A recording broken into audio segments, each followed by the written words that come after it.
Valentine's Day. And, yeah, forever alone, my ass. Anyway, I wanted to get everyone in the mood for this. So, You the man. I'm going to do some horny poetry by the likes of Pablo Neruda. Does anyone know who Pablo Neruda is? Yes, no, maybe so. Anyway, let's try to get you titillated for tomorrow. This is the style. I decided to do this about 15 minutes ago. So the printer's not working, so you'll have to bear with me, and I'm just going to read off Yoselin Portillo's laptop. Who is ready? There we go. The first poem is called Carnal Apple, Women-Filled, Burning Moon. Carnal apple, woman-filled, burning moon, dark smell of seaweed, crush of mud and light. What secret knowledges clasp between your pillars? What primal night does man touch with his senses? Aye, love is a journey through waters and stars, through suffocating air, sharp, tentrous, and grain. Love is a war of lightning, of two bodies ruined by a single sweetness. Kiss by kiss, I cover your tiny infinity, your margins, your rivers, your diminutive villages in genital fire, transformed by delight. Slips through the narrow channels of blood to precipitate a nocturnal carnation to be, and nothing but the light in the dark. This is where you clap. The second poem is probably my favorite. It is called Drunk as Drunk, which many of you will be tomorrow. Oh, yeah. Drunk as drunk on turpentine, from your open kisses, your wet body wedged between my wet body and the strake of our boat that is made of flowers. Feasted, we guided, our fingers like tallows adorned with yellow metal over the sky's hot rim, the day's last breath in our sails. Pinned by the sun between solstice and equinox, drowsy and tangled together, we drifted for months and woke up with the bitter taste of land on our lips. Eyelids all sticky, we longed for lime and the sound of a good rope, lowering the bucket down in its well. Then we came by the night to the Fortunate Isles and lay like fish under the net of our kisses. Thank you.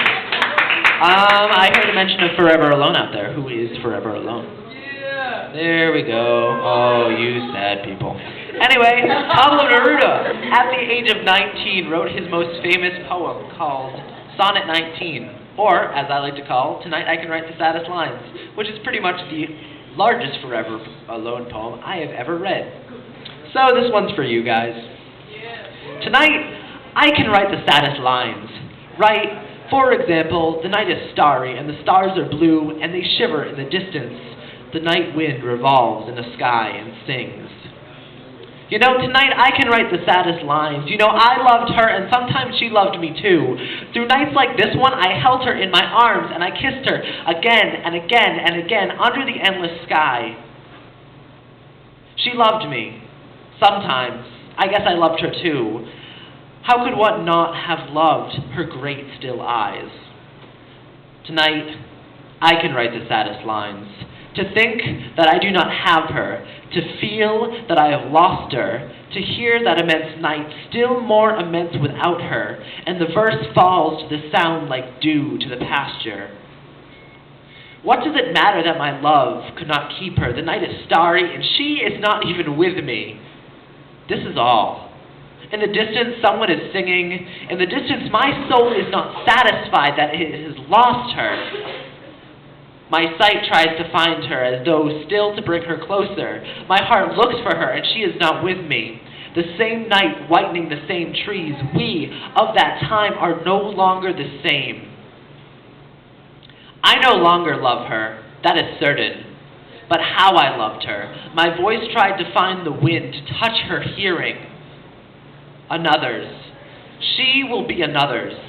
And as she was before my kisses, her voice, her bright body, her infinite, infinite eyes. I no longer love her, that's certain. But maybe I do. Love is so short, yet forgetting is so long. Because through nights like this one, I held her in my arms. My soul is not satisfied that I have lost her. Though this be the last pain that she makes me suffer, and these be the last verses that I write for her. Thank you. Okay, I hope everyone's feeling my Pablo Neruda boner right now. Anyway, this is the last poem I'm going to do. It is called Ode to a Naked Beauty. Nice. I wonder what this will be about. It's definitely about seahorses, Ziggy. With chaste heart and pure eyes, I celebrate you, my beauty, restaining my blood so that the line surges and follows your contour, and you bed yourself in my verse, as in woodland, oh woodland, or waves spume, earth's perfume, sea's music. Naked, beautiful, whether it is your feet arching at a primal touch of the sound of the breeze, or your ears, those tiny spiral shells from the splendor of America's oceans, your breasts also of equal fullness, overflowing in the living light, and yes, winged, your eyelids of silken corn that disclose, or maybe enclose, the deep twin landscapes between your eyes. The line of your back, separating you, falls away into your paler regions, then surges to the smooth hemispheres of an apple, and then goes splitting your loveliness into two pillars of burnt gold, pure alabaster, to be lost in the twin clusters of your feet, from which once more lifts and takes fire to that double tree of your symmetry. Flower of fire, open circle of candles, swelling fruit raised over the meeting of earth and ocean. Your body, from what substances, agate, quartz, ears of wheat did it flow, was it gathered? Rising like bread in the warmth and the signaling hills, slivered, valleys of a single petal, sweetness of a velvet depth, until the pure, fine form of a woman thickened and rested there. It is so much that light falls over the world, extended by your body, as it is suffocating snow, as brightness pouring itself out onto you, as if you were just burning inside. Under your skin, I feel like the moon is alive.